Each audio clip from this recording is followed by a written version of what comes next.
Hey guys, this is Cam315, joined by my co-host, the RedWolf, or I So guess I should call you the RedWolf 22. no, I just put that there because they were expecting a last name when I put that name in. Oh, okay. Um, we are back with another One Piece arc review, and we have finally hit, well, I guess you can say we've kind of got past the halfway point, but we're in the post 2 year time skip arc, which you know, it's some arcs are good, some arcs are okay.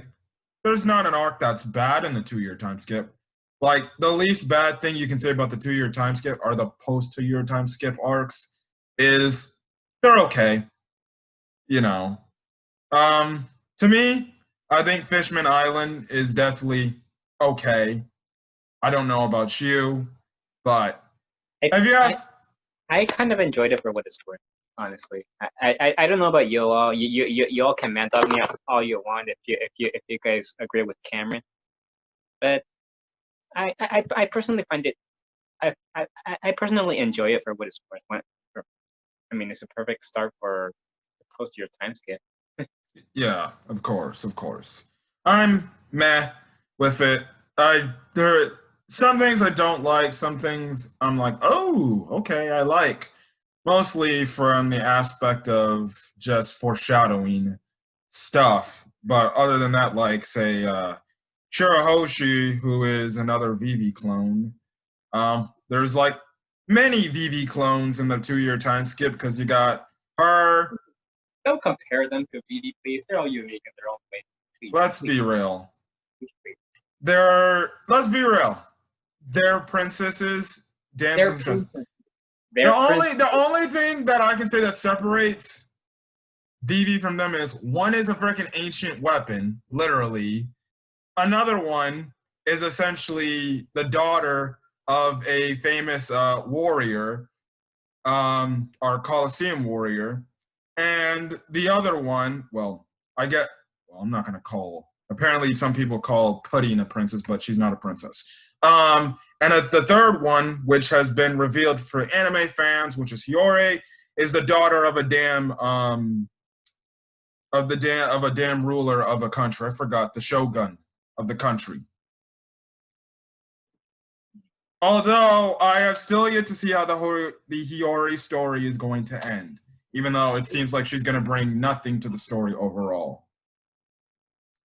You think so? Um, Not really. I feel like she'll be there, but let's be honest. She's going to be delegated to a side character. Like Momo gets more focus because he's technically the next ruler. If she was a ruler and if she was like going to rule the country, then yes. I would say they probably would put more focus on her, but we all know Momo's the big focus in terms of the next ruler of the Wano country. But anyways, we're not talking about Wano. Um, I did say I did not like the villain here. I thought he was a rip-off steroid using Arlong. Yeah.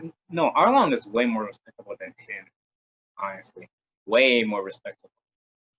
So compared to Hordy? Come on.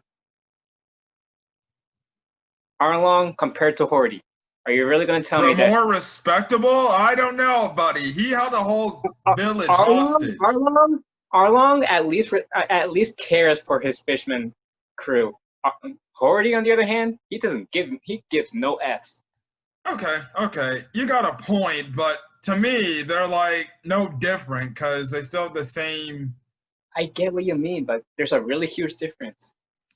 I'm just saying. Okay. We agree to disagree.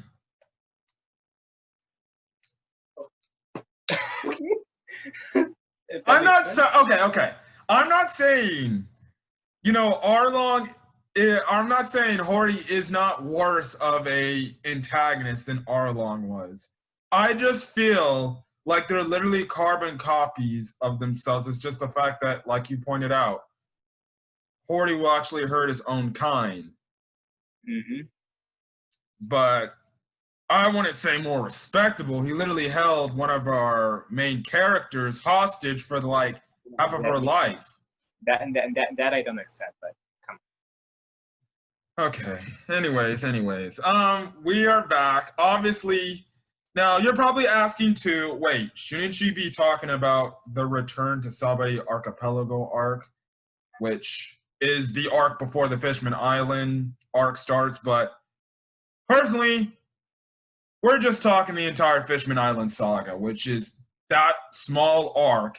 And plus, there's not much to talk about. It's just the Straw Hats reuniting and, the monster trio beating up on PX1s handily this time.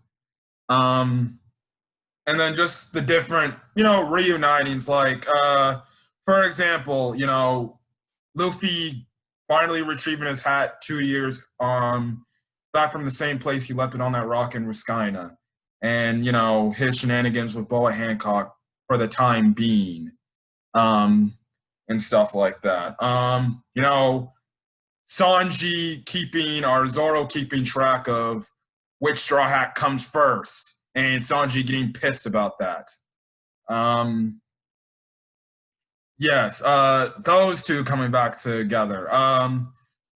Nami with her voluptuous body, update where she's literally forcing Usopp into her boobs.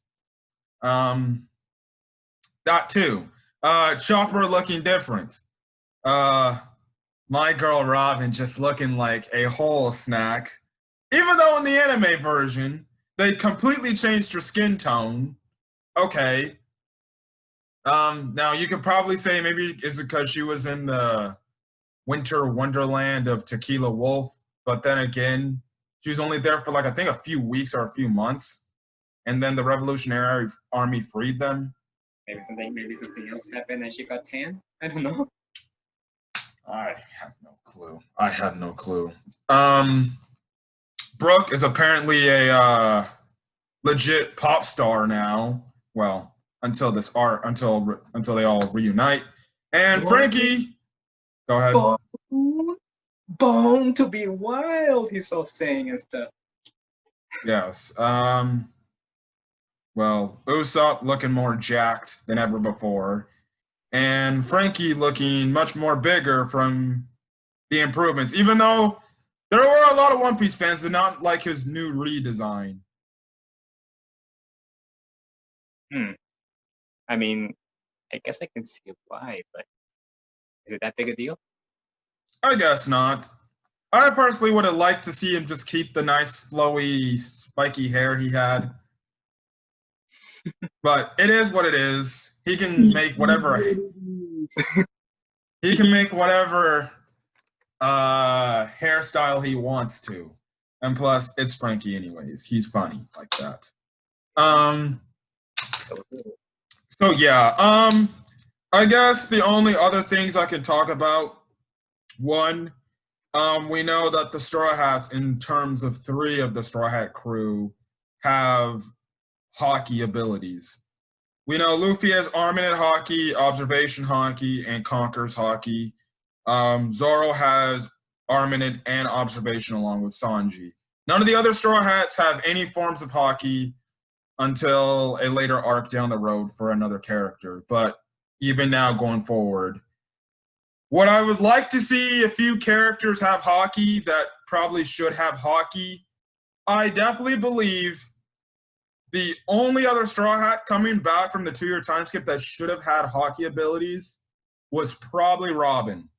I definitely do believe that she should have had hockey abilities. If there was anybody else on the crew, I said, coming back who should have had hockey abilities alongside the Monster Trio, I think Robin should have, because she was in the Revolutionary Army, and we know characters in the Revolutionary Army who know hockey abilities in terms of maybe Dragon, which I figure Dragon knows a hockey ability, and we know a future character we'll see later on in the story who clearly demonstrates hockey abilities. So I'm just questioning, Robin could have hockey. Now, I think the reason why is it would make her Devil Fruit powers more OP again, because we all remember when she was first introduced, her Devil Fruit powers were OP as hell. Mm-hmm. If they gave her hockey now, I don't even want to think about how strong she could be. I still think she needs to be. And we'll get to this as the arcs progress, but there are certain characters that were, really featured and then they kind of drop off. Robin's kind of one of those characters. She gets a few little moments post time skip, but 9 out of 10 times there, what is she mostly there for? The history of the One Piece world. And just explaining that stuff. But anything else when it comes to her own separate abilities or fights, we rarely get that. If not, she just joins in on beating up on some weaker crew members of the antagonist. And she kind of only has really one big tussle, which is in Dressrosa. But after that, she kind of is just, well, I'm a pretty face. Not to say that she's not a pretty face, but I'm here just to look up history. But like I said, each character to their extent get moments here and there. I definitely do have a feeling that right now the manga's going through the Battle of Onigashima. And I feel like each Straw Hat will get a moment because they're going to battle some member of Kaido's crew. So that whole thing.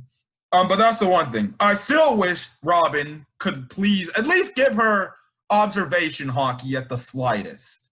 Like, at least.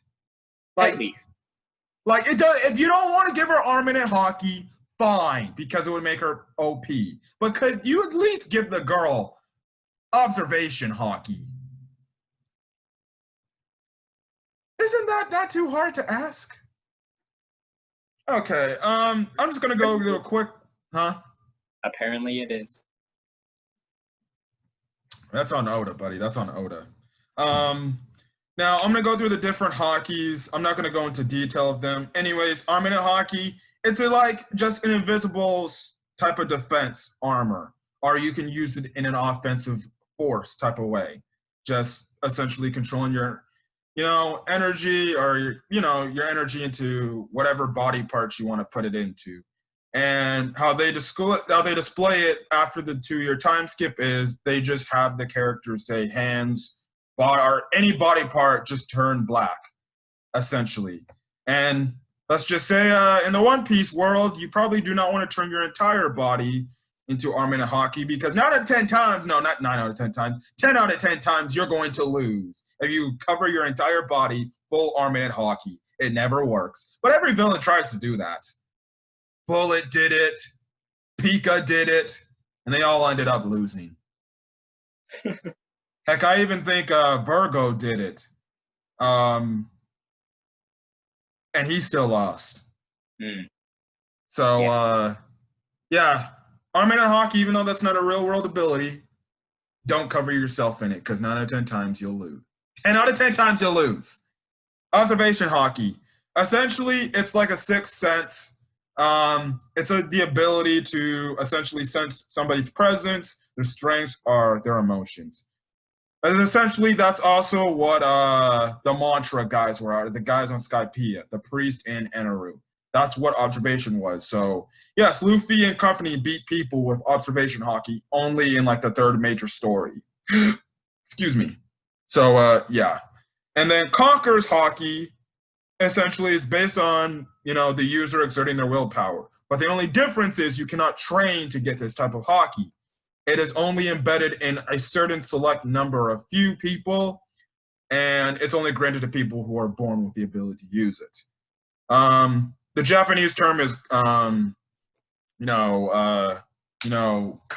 of the Supreme King. That's essentially what it means and stuff like that. So, yeah, Luffy is the one that has it, and they're only like a small amount of characters we know in the story that have Conqueror's hockey, For example, Douglas Bullet in One Piece Stampede, if you've seen it.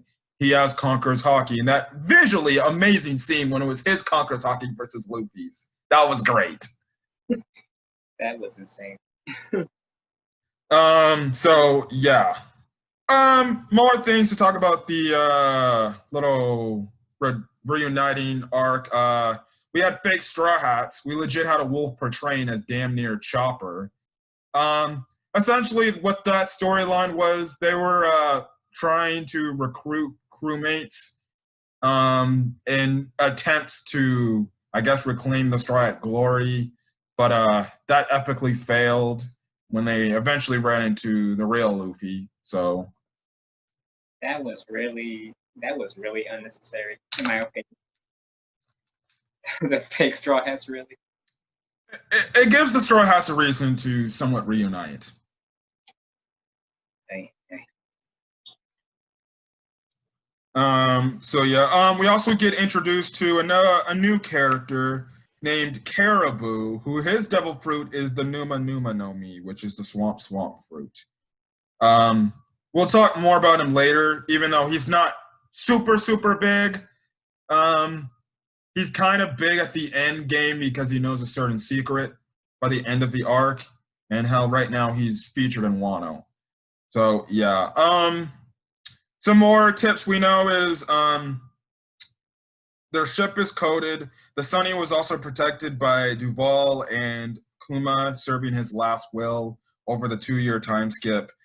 We also find out that Kuma was a part of the Revolutionary Army, and he made a deal with Dr. Vegapunk that he would have a program installed to protect the Sunny as his last order, because it's not like we see 20,000 Kumas being used by the Marines. So yeah. Crazy. So I don't know why he would just hand his body over to essentially turn him into an android. But okay, now he's just not even Kuma anymore. If you see something that looks like Kuma, it's just a robot that serves the government. Mm-hmm. So yeah. One, I guess when they before they finally reunite, you do get a nice scene with Luffy and Rayleigh saying their goodbyes for the time being, and Luffy telling Rayleigh that I'm going to be king of the pirates, and stuff like that. And honestly, it was a nice little scene because it was like Rayleigh seeing, I guess you could say, his stepson growing up, because he hasn't seen him. He trained with him for a year, and then he just said, okay, you do your own training on your own for another year. And like we all know, Rayleigh gives him that flashback or that vibe when Roger first met him and stuff like that, which was nice. And it was nice to see him tear up a bit because he knows like that kid's going to do great things. So that was a nice moment. What was your thoughts about that moment? Yeah, especially when he started recalling Goldie Roger. I'm like, oh, so it's confirmed. It's confirmed. Yes. That's really it. They finally all reunite. They do have their shenanigans with how they all freaking differ. I guess we can quickly talk about their design changes. Like I said, Luffy, his design changes. He doesn't have I guess you could say, his red vest. He has a full-fledged red jacket. Still shirtless though. He still has the same blue pants, but this time he has a yellow ribbon around his waist as like his belt or something. Zoro, he's wearing a full, like, I guess you could say, swordsman outfit, and he has one eye. So how his eye got cut, I'm guessing it was his training on Mihawk's Island. He's also brought back by Perona, which I like their dynamic. Sanji, still same, suit wearing guy. The difference is his hair is just say, yeah, his hair is kind of different. Like, no, his hair is covering the other eye. Yeah, the other eye that was blocked pre-time skip. And he has a little bit more of a beard than he did before. Yeah, like a stubble, like a goatee stubble, and he also does have a little mustache growing. Like I said, Usopp, he's more jacked. Most definitely. After getting fat, so he burnt a lot of calories. Nami, she's just over the top. Yes. That and Robin. Also, Nami, instead of wearing any other, now sometimes she wears shirts, but 9 out of 10 times she wears something that shows her cleavage. But her generic post time skip design is her bikini top with long blue pants. Robin's pre-time skip design or post-time skip design is her wearing the nice purple jacket that clearly shows off her cleavage.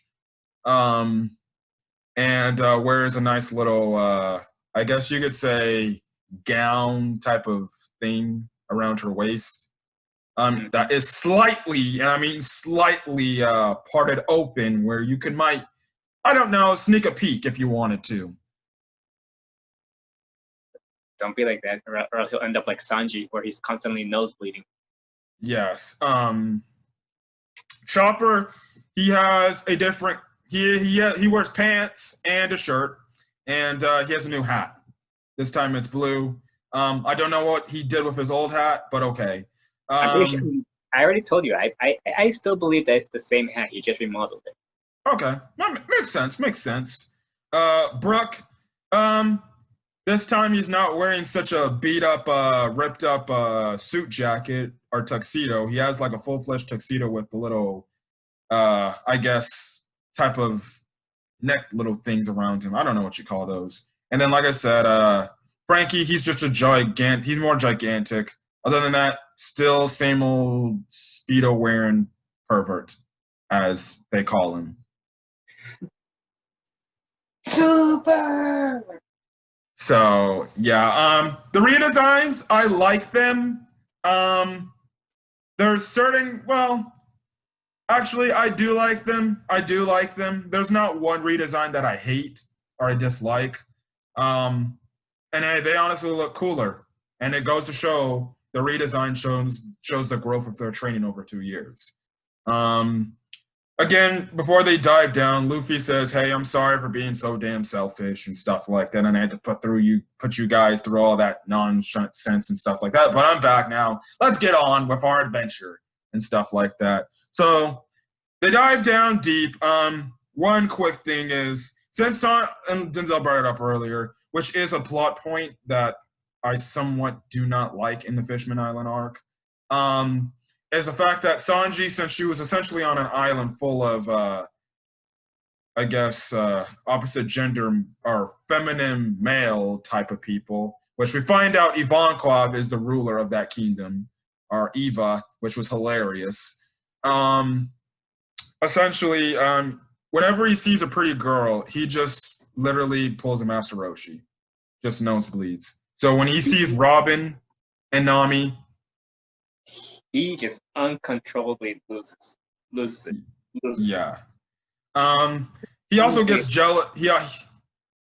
Honestly, I don't blame him after what he went through. Trust me. I would just be begging. If it was me, I'd be begging Robin and Nami, could you give me some treatment, please? And when I mean treatment, give me some treatment, because I need to see a woman.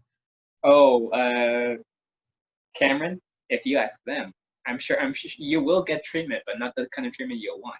Oh, I know. What the heck? Hold on, guys. All right, guys. Sorry for that. Had to talk to one of my buddies. Anyways, yeah. What I did find also funny, or as I was saying before I was interrupted, the things I would do for Robin. Anyways, I do find it funny before we get into the main topic, is I did find it funny how the Straw Hats not only were shocked, but Sanji was jealous from the fact that Luffy knew Boa Hancock and essentially spent. Now, in his eyes, he thought he spent 2 years with her, but technically he didn't. Yep, technically he didn't. So, joke's on you, Sanji. Yeah, so, yeah, the other Straws, they're just shocked that he knows the Pirate Empress. So, like I said, she's a valuable ally, and I still want to see her meet the entire crew. Because Luffy has hinted, like, one day maybe I should bring my crew to your island.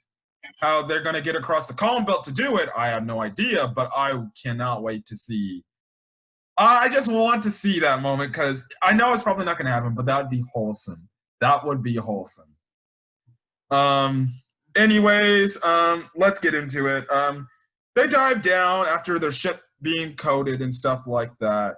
And on their way down, they have to deal with Caribou, who kind of raided their ship for the time being. They get rid of him later on, but they deal with currents and even a damn kraken in the way of, you know, this whole issue diving down to Fishman Island, which is I think like 10,000 meters deep in the sea, which Fishman Island is under legit the red line. There's like a little crevice where people enter in, and Fishman Island is right under the red line. So yeah, but you know, all that stuff is there. We'll get into that stuff later. So yeah, they eventually befriend the Kraken. The three monster trios show off their abilities. Most definitely against the Kraken. Luffy does an armament hockey, you know, version of essentially, you know, what I would say is like, I think it was like elephant gun or something like that. Yeah, it was elephant gun. Yeah. Zoro, he just shows off his sword technique. He cuts like one of the tentacles like legit in pieces. And then Sanji, because of a future technique, which we'll say later on in the final fight against Cody Jones and his crew, essentially he swiftly moves faster because he essentially has the abilities of a CP9 person in terms of that ability. But we'll get to that. They easily defeat the Kraken, and they kind of make the Kraken like submit to their will. His name is like Saruhame or something like that, and stuff like that. It's funny, but another issue they run into is Vander Decken. Another issue I have with this damn arc. His devil fruit is the Mato Mato no Mi. In other words, the Mark fruit. When we get to the reason why his devil fruit power or the power behind it is, I'll talk about it. They eventually, you know, get past him somehow because they literally escape the depths of damn water volcanoes. And they eventually get to Fishman Island. They get surrounded by the new Fishman pirates, but then they do a coup de burst to get out of there, but then they enter the country illegally, like Skypiea, nevertheless. And guess what? They all get split up again. So, and they all come back together again. Only a few minutes later, they split up all over again. The Straw Hats. One of the greatest pirate crews in the new era of pirates. And they always get split up. I'm not even joking. Every arc, they get split up. Yep. The Fishman Island, Punk Hazard, Dressrosa, for the longest time for its Dressrosa, and Zoe, Whole Cake Island, and then they finally don't. Shit, they still even in the Wano arc right now. Now, in the manga, they already have finally reunited, and they're all back together again, like one happy family. But in the anime version, they're still like in all different sections somewhere around the country. But, you know, trust me, I hope the anime, when they finally show them all together again, is a great scene. So yeah. I'm still shocked that I finally made it through Dressrosa after all this time. Oh, we'll get to Dressrosa when we get to it. After they kind of crash land or crash wreck into Fishman Island, Luffy's group, which I believe is Luffy, Sanji, Chopper, and Usopp, they're actually at Kami's house. So yeah, it's great to see Kami again. And is she a big part of this arc like she was last time we saw her? No. Yeah. Kami is essentially just a plot device to get the Straw Hats or help the Straw Hats move around Fishman Island. Does she serve any overall importance to the story? No. I was actually kind of disappointed, but then again, I look at it, it's like, what else could she really do? Much of nothing. And her buddy Papagu, apparently he's like a famous star on Fishman Island. Like, the dude's like a Broadway star, essentially. So, yeah. Come to think of it, he doesn't he's not seen much of anything in this arc. Like Hachi, to an extent, is featured mostly in this arc, but he's kind of like the character that gets shafted because he's like, oh, he's gonna be our typical lovable character that gets beat up and then gets the Straw Hat Pirates all pissed off and stuff like that. Well, isn't the main reason, but he's kind of like the messenger guy. Cody Jones is going to attack and raid the palace. He essentially gets beat up by those guys. Mm-hmm. So yeah. Now after some things, Kami introduces, Luffy's group to her friends, her mermaid friends, which Sanji's clearly turned on by. And let's just say after an incident where let's just say he's literally stuck in I'm not trying to say nothing. I would have did the same thing. That mermaid in the black hair was a babe. I also like the freckles she had. She was really cute. He kind of had some blood loss and he needed a transfusion. But the problem was Fishmen and mermaids cannot give blood transfusions because it's illegal by their law, which we'll get into that later, and stuff like that. They eventually find a human. They find blood for him, so they get him. And his whole thing is, if he freaking blows his load with blood, he could die. I don't know. I thought that was kind of a bland storyline. The Luffy losing his blood and needing a blood transfusion, honestly, I think is much more better. But that Sanji thing is just from the point of, it just hammers the point why fishmen and mermaids cannot, share blood with humans. It's because of the law. We find out later why. Another thing we get to find out too is, fishmen and mermaids can actually just screw each other and reproduce, and you can either end up with another mermaid or a fishman baby. So, that's another thing. That's what Papa Goose says. He also goes to bring on a mention, which is a hint for the future, is Papa Goose says that Big Mom, since Whitebeard's death, because Whitebeard was kind of the overseer, the protector of Fishman Island. Now it's Big Mom who's the protector of Fishman Island, which essentially the deal is this. Now, with Whitebeard, he said, you guys can do your own thing and protect your own selves, and I won't do anything to you guys. You don't have to pay no taxes, no nothing from me. Big Mom is like, every month you have to make me candy in order for me to protect you and your country. So that's what they do. There's a legit factory where they make candy for her. I'm still sick from the whole Cake Island, just an FYI. So all this talk about candy, it's gonna make me sick to my stomach. Okay. And then we get introduced to another Fishman Island, or a mermaid, who's like a half mermaid, half like fishman, or half shark mermaid type of thing person. And her name is Charlotte. She's like fortune teller Baba from Dragon Ball, where she has a crystal ball. And in this arc, she has a crystal ball essentially predicting or seeing that Luffy potentially might be the catalyst to the fall of Fishman Island, because she sees in her crystal ball flames surrounded with Luffy. Although I don't think that's what it meant. I think that's all the hecticness going around, and Luffy's like there in the middle of this hecticness going around and stuff like that. So, yeah. Now we get to one of the worst villains in the show that I hate. Now his name is Cody Jones, but apparently the anime calls him Hordy Jones. I have no fucking clue what the hell the naming scheme is. So Hordy Jones, Hody. I'm just gonna call him Hody Jones. Oh man.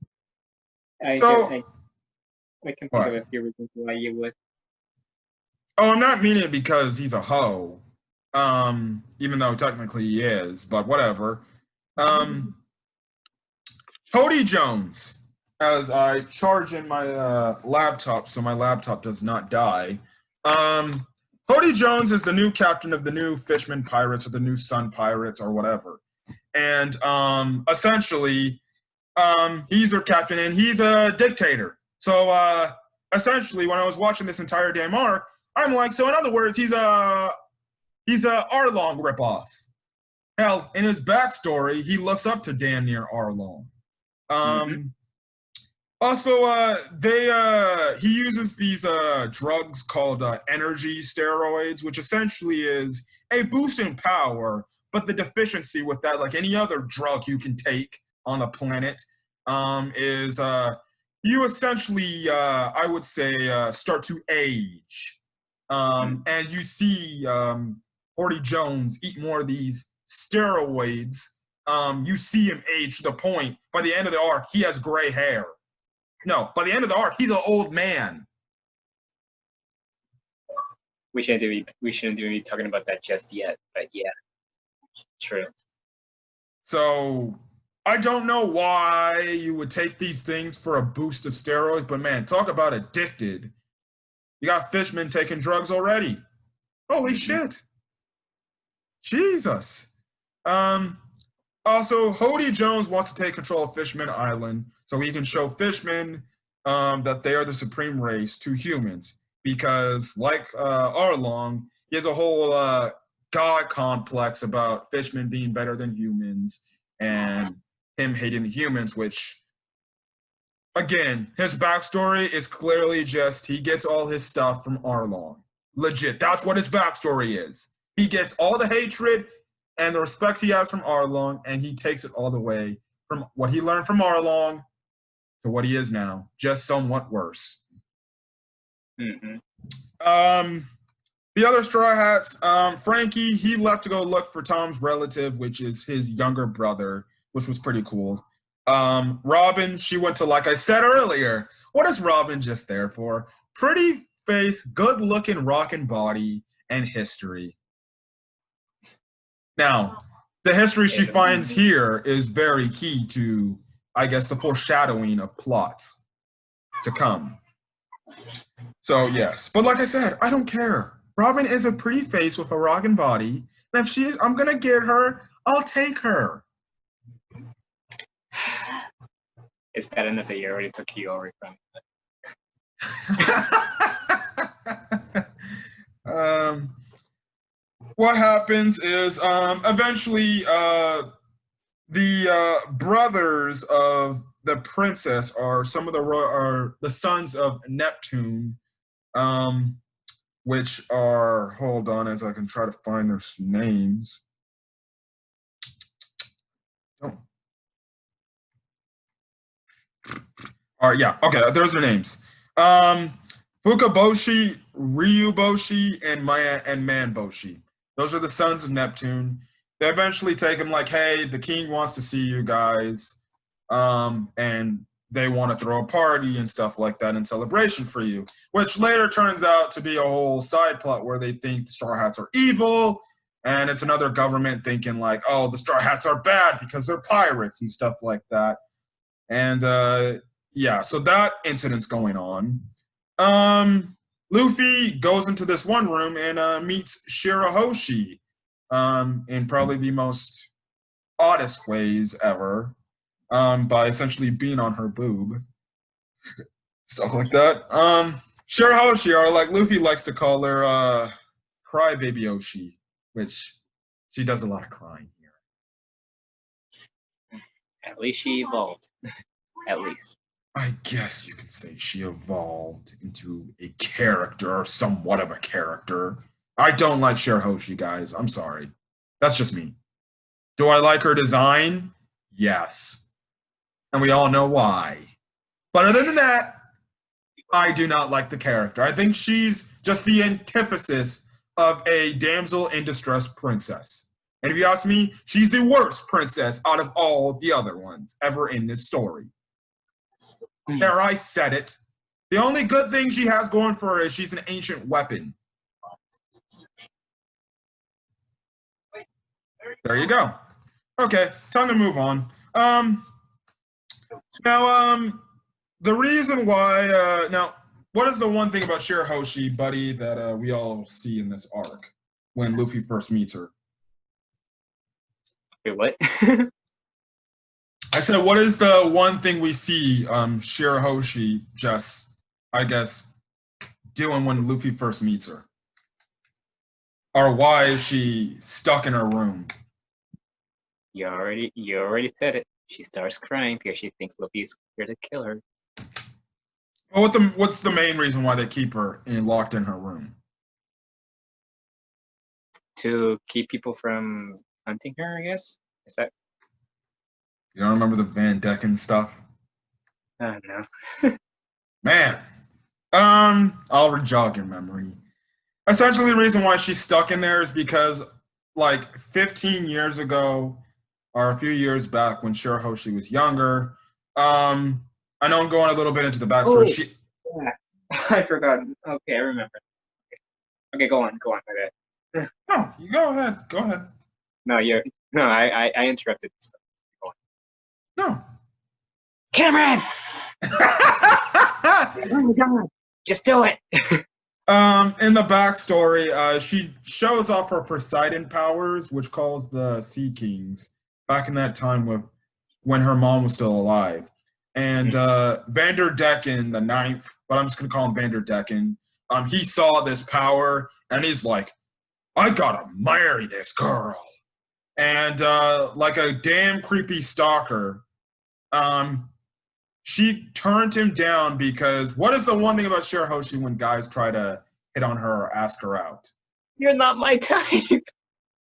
Yes. For some reason, he took that the hard way and took that the wrong way. And he's like, well, guess what? We find out what his powers are because we see this axe when Luffy opens the door, try to go for Shirahoshi, and Luffy protects her from it. Van Decker's devil fruit power essentially is this. He touched Shirahoshi at one point in her life, and essentially anything he touches, or anybody he touches, he can send something at them. So essentially, he's trying to kill Shirahoshi to go her into marrying him. And we all said creeps are just all the same, aren't they? I agree. So this guy, one, he looks too old for her and too creepy for her. The dude was preying on this girl when she was just like 6, and the dude's like damn near 20 years old. I don't know their exact ages at the time in the flashback, but she was clearly a young child. And this dude's like, I want some. I'm like, no. So how old is he now? That's the question. I think he's like, I forgot. I don't know. I forgot his age. I think he's like in his late 40s. I know it. Yeah, I knew you would say that because I had to agree. So yeah, Van Decken, okay. Van Decken, yes, he keeps the Shirahoshi safe plotline going, but he's just a terrible villain. He serves nothing, and I mean nothing to the story. You want to know what Van Decken does? He's essentially the plot, like I said, the plot device to keep Shirahoshi safe. He makes a stupid agreement with Cody Jones, but guess what? He gets backstabbed. And then guess what? He almost causes the annihilation of Fishman Island as we know it. But does he do anything of importance? No! Van Decken, terrible antagonist. Thank God he was the side antagonist, not the main one. At least Cody Jones. I don't like Cody Jones as a villain, and I don't. I think he's probably one of the most blandest, weakest, worst villains we could have got in the One Piece storyline, in my opinion. You may think otherwise, but at least he served a purpose. Yeah, you're right there. Especially in the backstory. Van Decken, he's just looking at this from the sideline. He's like, I see a girl with an amazing power. I want to marry her. And if she doesn't marry me, I'm going to kill her. Okay.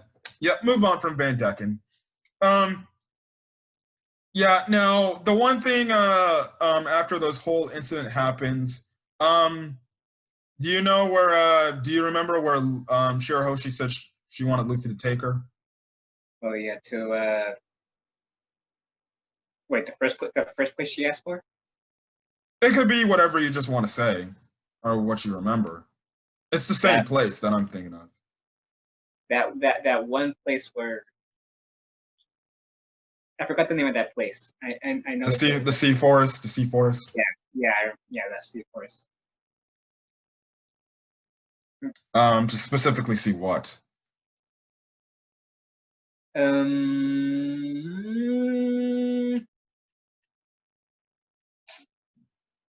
Yes, it's the one thing she doesn't have. She has a daddy. Oh yes, I see from Yes. This is where we see that her mom, or we find out that her mom is dead. Like every other One Piece character that has a family member, somehow their family members ends up dying. Mm-hmm. Anyways, as they all leave, and the thing is this, they legit hide reason how Luffy hides Shirahoshi is they hide Shirahoshi in her shark's mouth. Megalo. Like there was one character I feel really bad about is that shark, man. Megalo, man, had to fit an entire big mermaid in his mouth and somehow not swallow down on that. Mm-hmm. God, Megalo, I feel for that shark, man. Yep. They eventually escape the palace before everything gets crazy because Cody Jones and Van Decken, they raid the palace. As if things weren't bad enough already. Yeah, this is where the things take off. They eventually say to Neptune, like, and this is one thing. First, we find out that Cody Jones used to be a part of the Neptune's Royal Army, so that's another thing. Two, he's kind of wanted at the moment. Three, he's telling Neptune, I'm going to overthrow your rule and your palace rule, and I'm going to be the new ruler of Fishman Island. Well, great. There you go. Now, Neptune thinks it's the Straw Hats' dealings with them, but the Straw's like, we have nothing to do with this guy. So, things get hectic. One, Neptune gets hurt by Hody, and it doesn't take till they finally release the Straw Hats, the ones that are captured at the time. Now, Nami and Kami, they escape. Brook, Usopp, and Zoro are there. And this is when we see Zoro legit fight Hody. And to say he actually puts up a fair enough fight against Hody with the handicap, which is being under the water, is an understatement. Oh yeah. Anything else you want to say about that fight before we move on? No, just that. Oh my god, I don't really know how to feel about that fight since that fight was underwater and then Cordy pretty much left after that. So. Mm-hmm. But the one credit thing is Zoro did cut Cody Jones.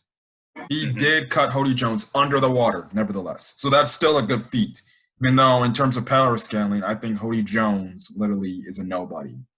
That's why the one question is.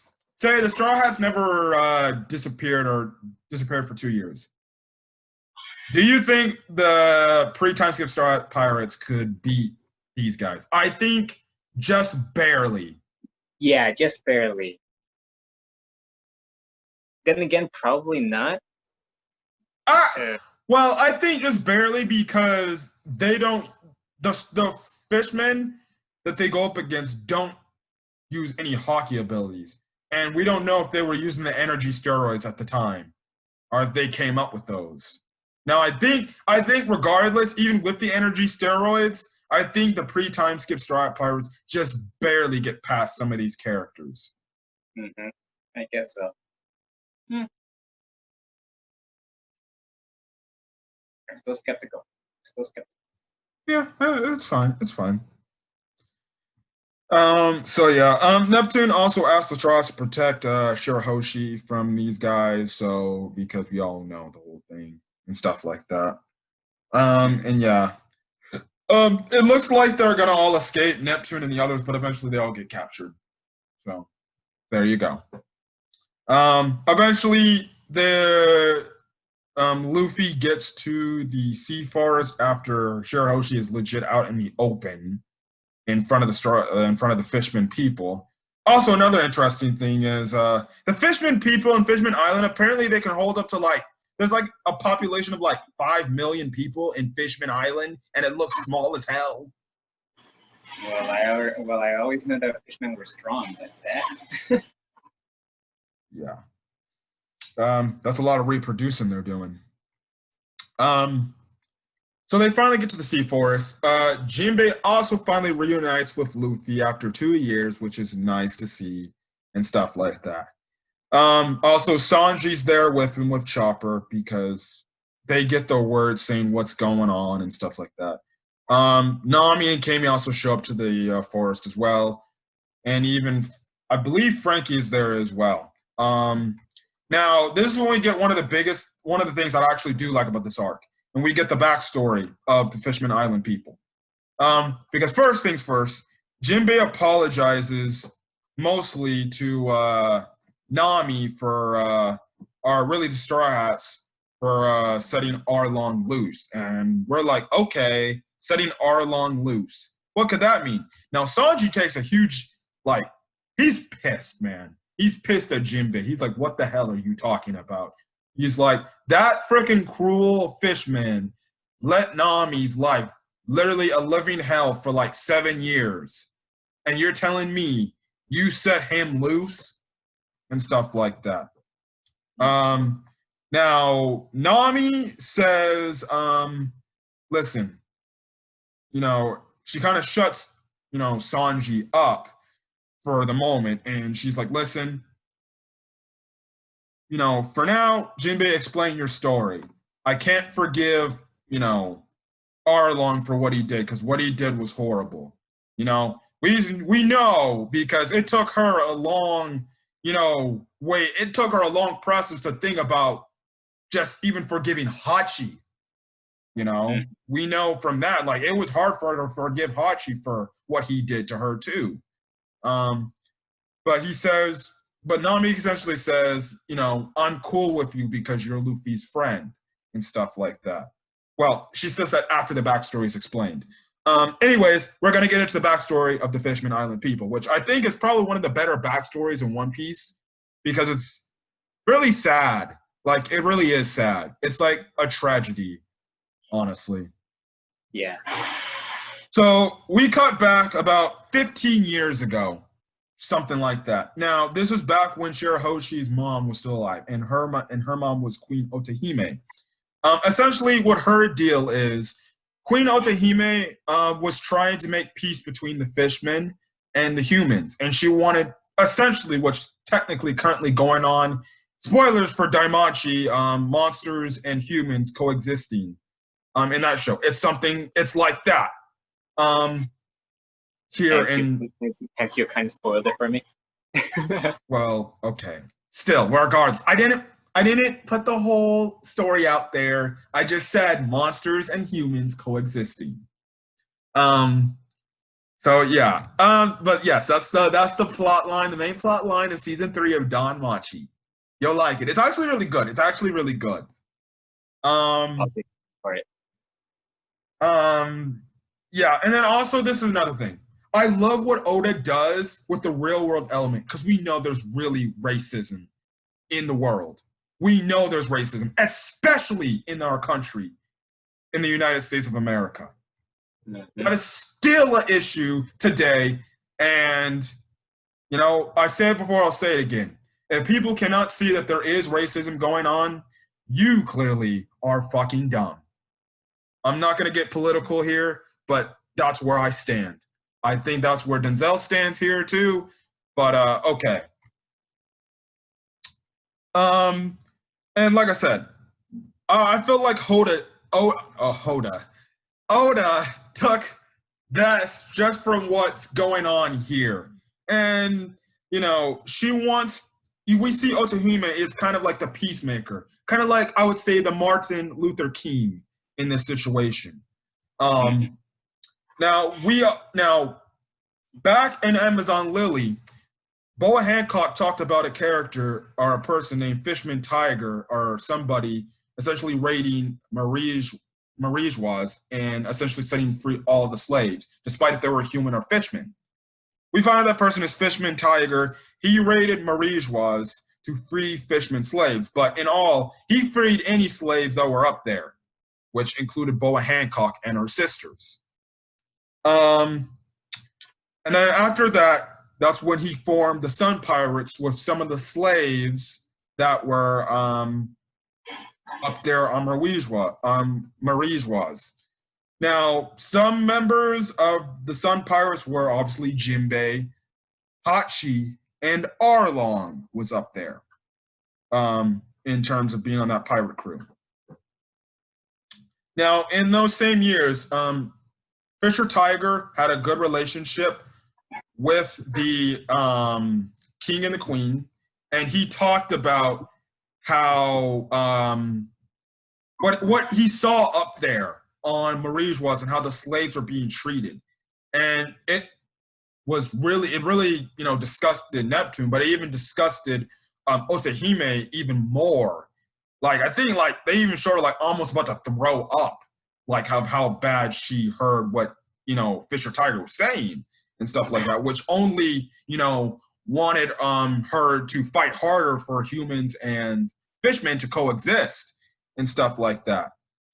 Now, Fisher Tiger's crew became I would say, a pirate crew that eventually went over, into the Blue Sea, the higher, and became a pirate crew and stuff like that. And I don't know. Hold on. What the heck? What the heck is going on? Okay, sorry. I'm back. There's too much going on, and then on my side, you can hear me fine, right? Yeah, I can hear you fine. Just your screen is a little laggy, but yeah. Yeah, laggy. Okay. Yeah. Can all these pop-ups stop happening, please, and thank you?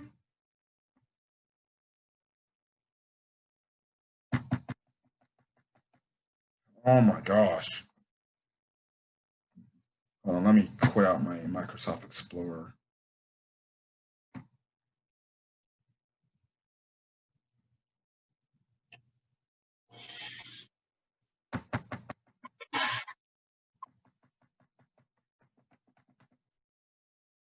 Sorry, this is taking forever.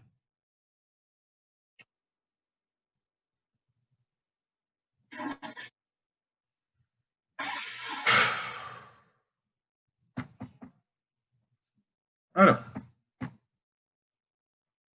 Whatever. It is what it is. Oh. All right. Sorry for that, guys. I don't know if something is going on here. Anyways, as I was saying, yeah. So they heard all of that. They were disgusted and stuff like that. Now, they eventually go up to the surface. The Sun Pirates go around and they start essentially doing pirate things, but they kind of leave their own thing in their own ways and, stay out of their own ways and stuff like that. Now, they get into a few interactions with some humans and stuff like that. I'm sorry, my side's super laggy. I don't know why. Anyways, what happens is Tiger says he would not kill humans out of hatred because he wanted to break the oppression. And this was the thing Fisher Tiger and Queen Otohime wanted to do to change the future for fishmen. They didn't want fishmen to, say, attack humans just out of hatred because they treat them with disrespect. They want them to treat respect to be able to be like, hey, listen, could we work things out and be better and stuff like that than this? Let's be better than the human characters are. And heck, they even made a deal with the world government of the fact that, hey, could we be protected? Will we have these rights where we cannot be persecuted and stuff like that? Fun fact, it still went on. So, even being a part of the world government nations, they still, and I mean still, have issues with persecution and, you know, that stuff like that. Going back to Fisher Tiger, you know, he said if the crew continues to, like, you know, hurt humans, it's just going to be an endless cycle. The humans are just going to see you like, oh, it's Fishman. They're freaking terrible. They're bad. You know, stuff like that. And they won't have the sympathy to feel for you guys and stuff like that. As time went on, they eventually met a little girl who used to be a slave on Maurice was named Koala, and they eventually promised to take her home. Now, the whole thing with her, you know, trying not to cry, even though she should have cried, that was so sad, man. That was really freaking sad. And when she finally cried, I was like, damn. Mm-hmm. My, how she grew up later on in the future. Oh, Lord. She definitely grew up, all right. Mm-hmm. You can take her if you want. Koala's free for you. I like her, but not wife. I like her, but I wouldn't really put her on my wife list. Okay. Yeah. So anyways, this is kind of the end of Fisher Tiger's story. So they get home, and they bring her home, and she's like, go on home. He returns, and he's surrounded by Marines. And the Marines, because Fisher Tiger, he doesn't want to fight back with them. He kind of just takes all the punishment and the abuse the Marines give him. He comes back literally on his deathbed.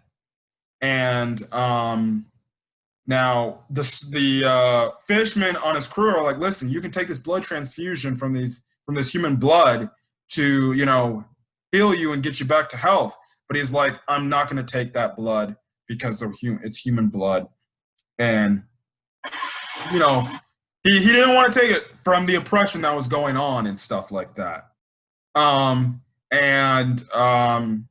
ended up dying because of it, which was one of the tragedies there.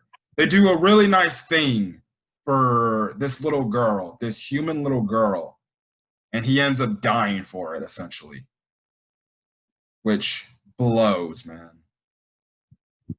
Now, this continues, which leads into Jinbei's part of how he released Arlong.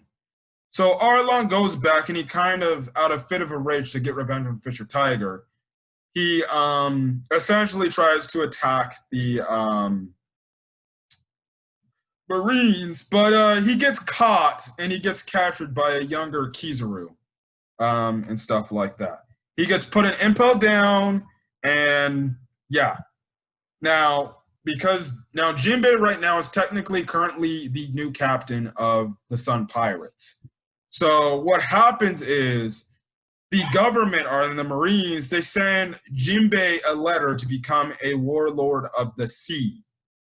And what they do is Jinbei talks to Otahime and Neptune, and he's like, I'm thinking about taking this, and I'm more than likely going to take this because it can spread the, I guess you would say, maybe the recognition and the, you know, what we want to see progressing for our race and stuff like that. And they were completely down with that. And yeah, but this is what happens, which is kind of a mistake that that Jinbei kind of did.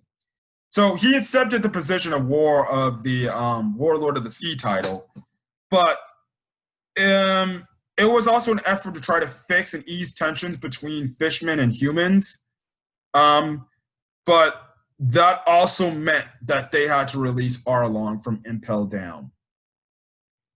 And that was probably not, you know, Jinbei's best decision as a captain. Yeah. Because after that, it only fueled Arlong's hatred towards humans. Like, when we saw him in Arlong Park, he hated humans.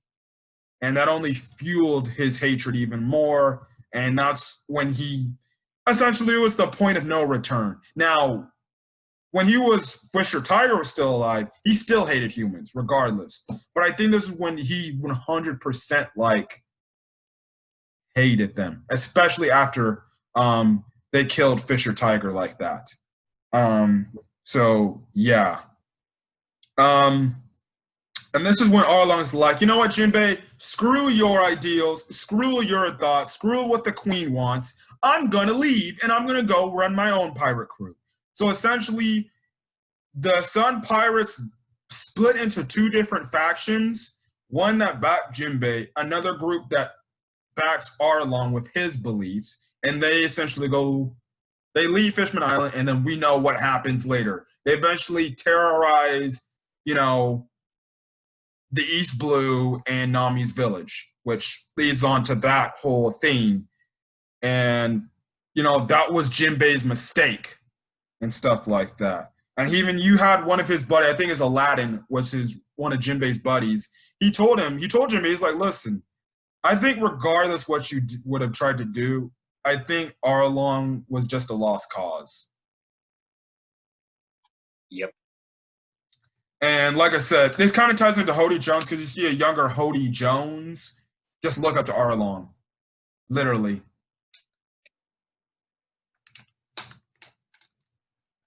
And that's where he got his influence. Jeez. Yep. Now, this is a few years later.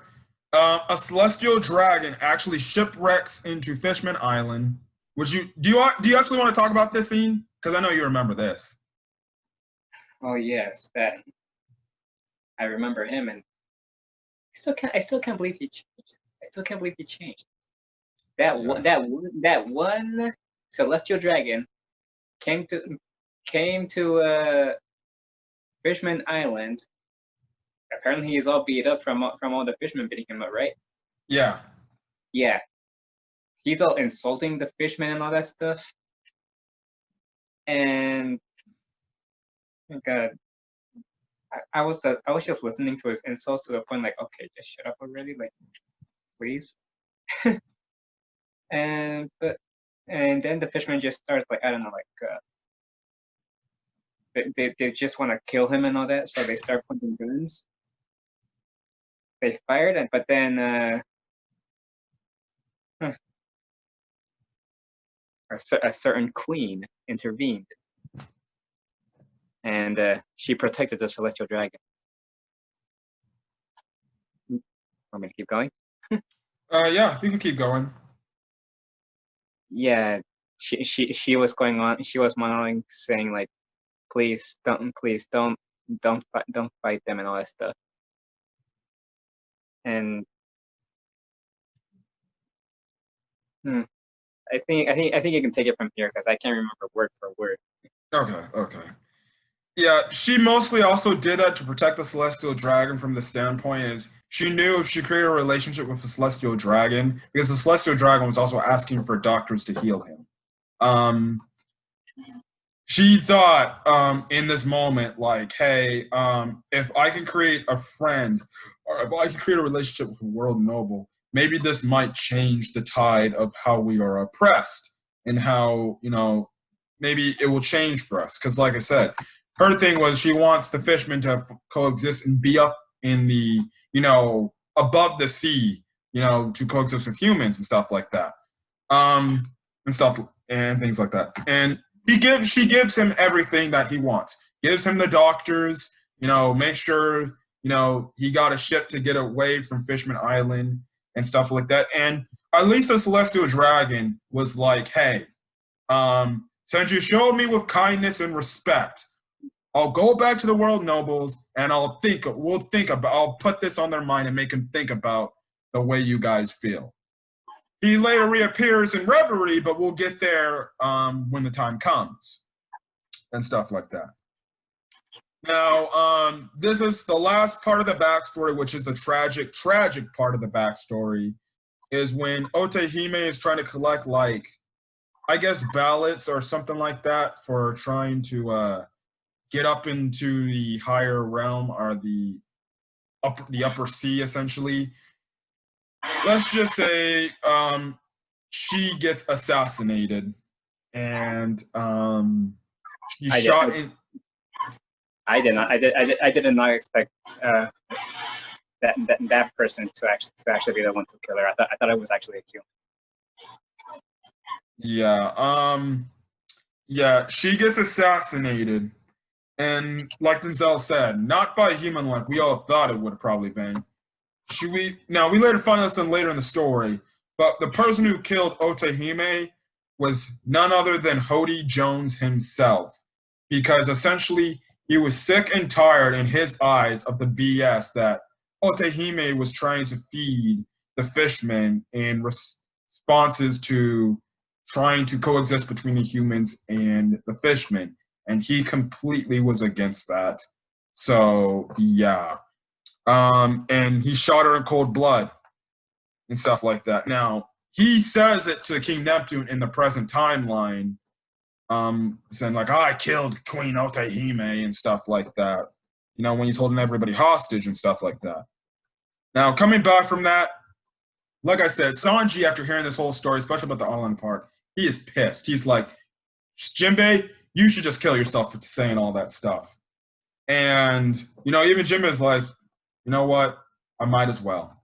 I effed up, and it was my bad. But Nami is like, no, you don't have to. Listen, I forgive you. That wasn't your fault. What Arlong did was what Arlong did.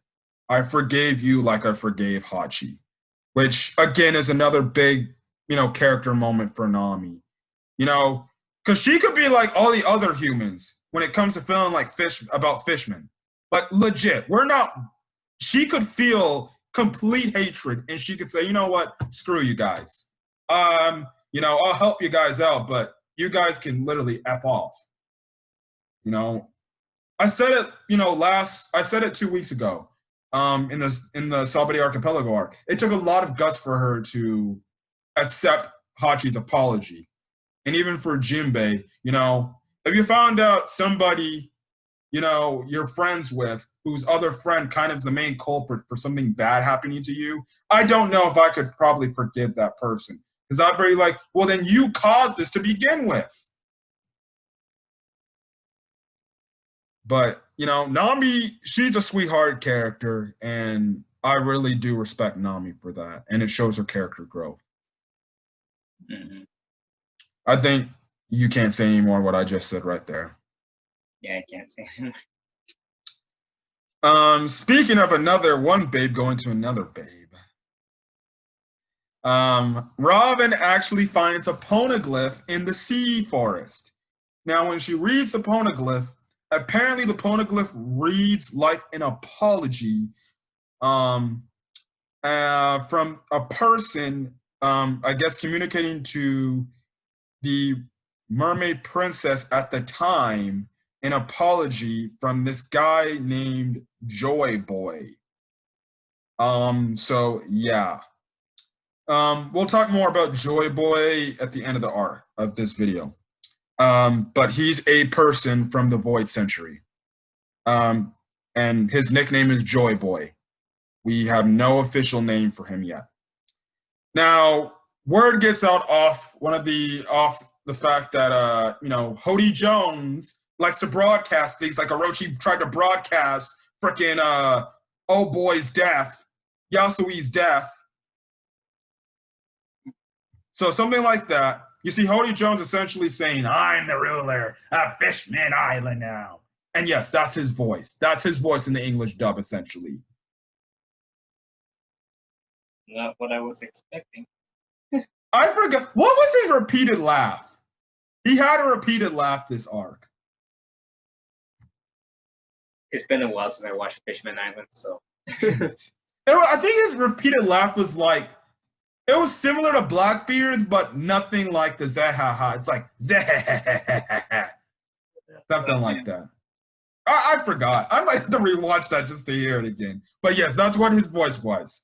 He's essentially like, well, you see, I'm gonna kill the King Neptune. And guess what? I'm going to rule Fishman Island to show we're the dominant race.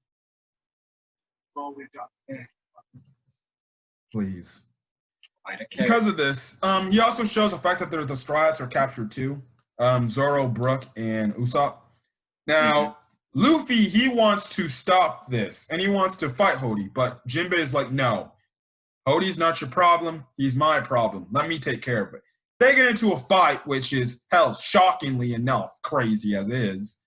And essentially, thanks to Robin, she breaks up the fight. Mm-hmm. So, the babe is putting in work.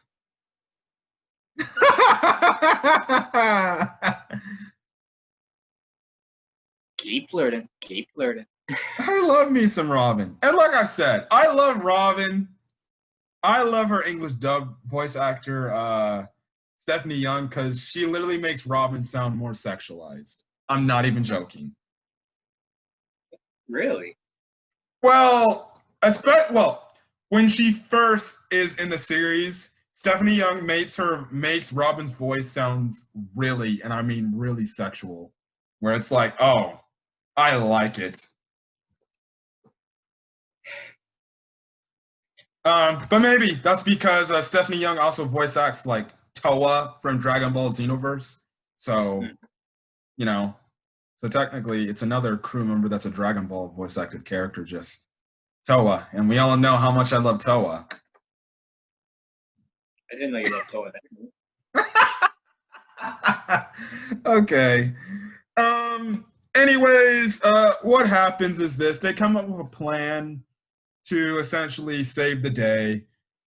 We get the amazing scene where it looks like all hope is lost because Shirahoshi's crying out like, "Please save my daddy!"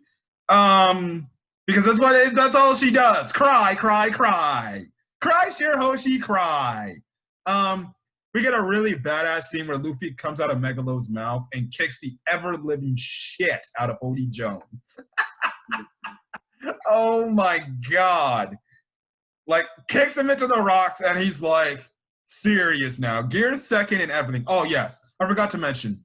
When Luffy uses Gear second, he doesn't have the deficiencies anymore. He can honestly, like, activate Gear second with snap of his finger. And Gear third, he doesn't turn into Chibi Luffy anymore. So he mastered those stuff. Mm-hmm. So, yeah. So what happens is, he gets the whole thing showing up, and then the rest of the crew shows up, which, bruh, you know, I don't like Fishman Island, but that scene when they all are, like, there in the plaza where they're about to fit Hordy's men, great scene. That's literally a great scene and a great, I would say, screenshot of an image to put on your wall. So that happens. Also, we see Luffy show off his Conqueror's hockey in the Post Timeskip for, I think, the second time or the first time. He takes down, like, there's like so many fishmen. I forgot how many fishmen there was. I think there was like 10,000. Luffy's like, because you see Zoro and Sanji like fighting. He's like, get out of the way, bitches. And he takes out like 5,000. With Conqueror's hockey alone. And I was like, oh, this guy is crazy. That was badass too. That was badass. I'm sorry. I agree. Like oh, he actually did it. He actually did. OMG. So yeah. Don't ask me how any of the other damn fishmen on that battlefield did not pass out. But okay. We got to keep it for plot. So anyways. This is when we get just the Straw Hats' new power-up moves and stuff like that.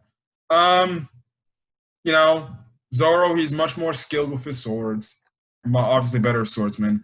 Sanji, we see him do a new technique that is similar to the CP9 agents in essentially floating in the air.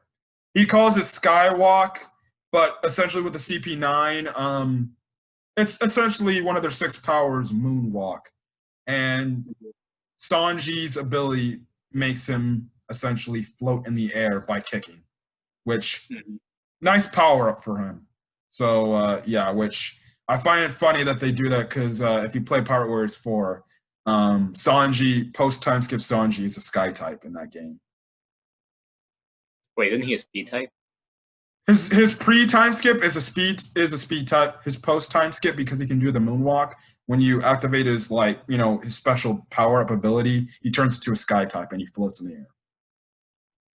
Huh. Legit. So yeah, Robin does make a mention of it, which is pretty cool. Speaking of Robin, she just shows off, her Hana no Mi powers. Like, one, she can make clones of herself, which she used a clone to break up the Luffy fight with Jinbei. So you can get 2 Robins for the price of 1, although it's fake. And she can do a very gigantic attack in terms of let's just say she can make giant legs and literally rain kingdom come on them. Apparently she can use any part of her body part and make it that big. Gigantesco mano. Yes. What you pronounce it apparently. Yeah. So Robin's definitely much more stronger. If she had hockey on that ability, she's killing people. Armin Hockey Gigantokomano. Fuck. I would look like this. I'd be like, shit. No.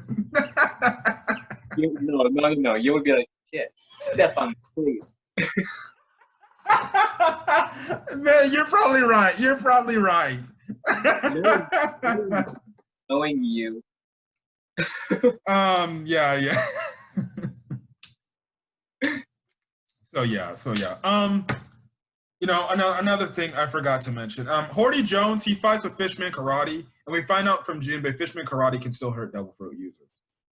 There you go. And stuff like that. Usopp, he has these unique attacks in terms of the plants from the island he was on.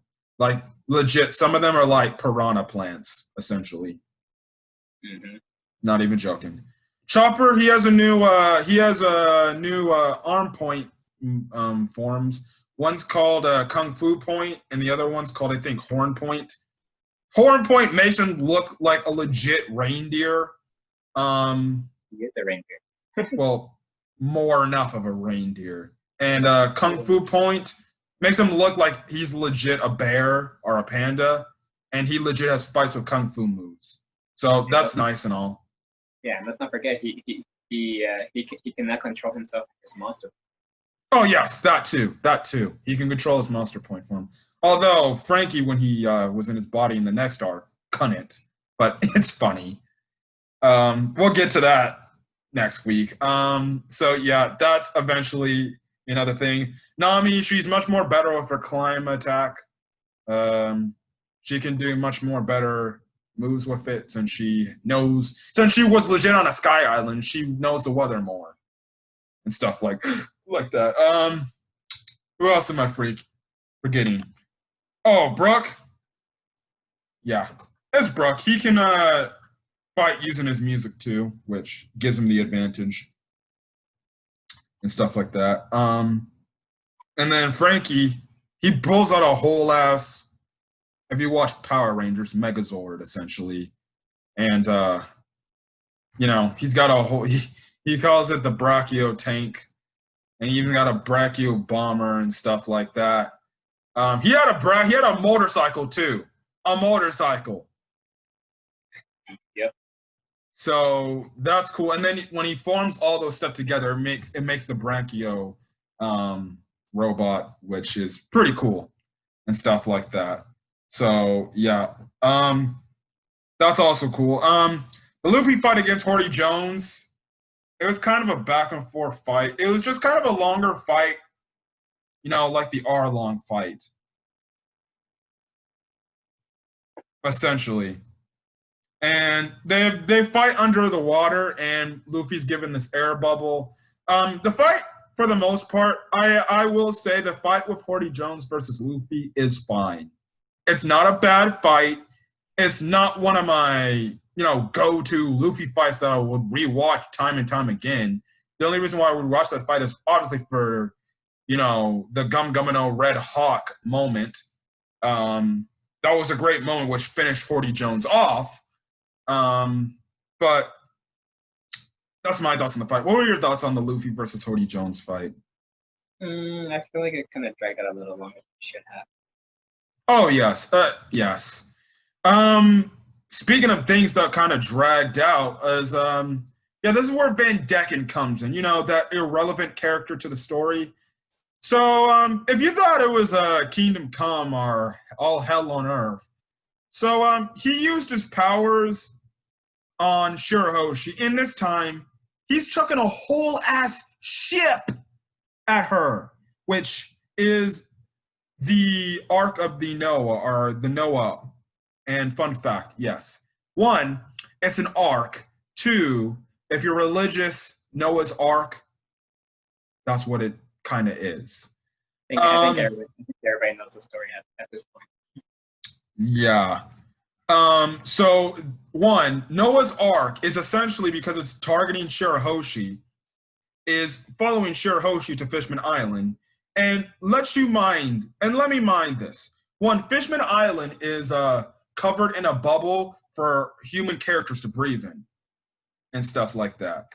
So if the bubble pops, it's over. And still, it doesn't matter because the Ark is almost as big as Fishman Island. And if it crashes into Fishman Island, as we know it, is probably wiped off the ocean depths. So Shirahoshi, in response, she swims up out of Fishman Island to lead the Ark away from her and stuff like that. Now, that whole incident happens. Essentially, as I was saying, as I'm trying to find the Noah Ark, we find out later, essentially is a ship that, because it's predicted at some point, at some time, Fishman Island will fall. And the Ark is where the Fishman will go into. The Noah is the Fishman where the Fishman will go into and use it to get to the surface world, essentially, and stuff like that. Now, like I said, the thing that makes things worse is during the fight, Cody Jones literally stabs Van der Decken, and because of it, he takes damage from it, and essentially, he loses the ability to control what the Noah does. And because of it, the Noah's falling on Fishman Island. Mm-hmm.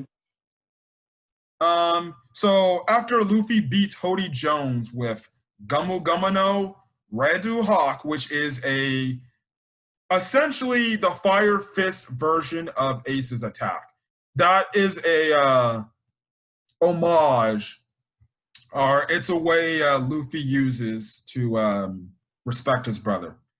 Now, if you're asking me the physics of how a hand can move, underwater catch on fire, I have no clue. I don't even understand how when he does that attack. Are you really questioning logic in a Shonen Jump anime? Yes, but I'm just saying. I'm guessing the only thing you can explain it is Luffy is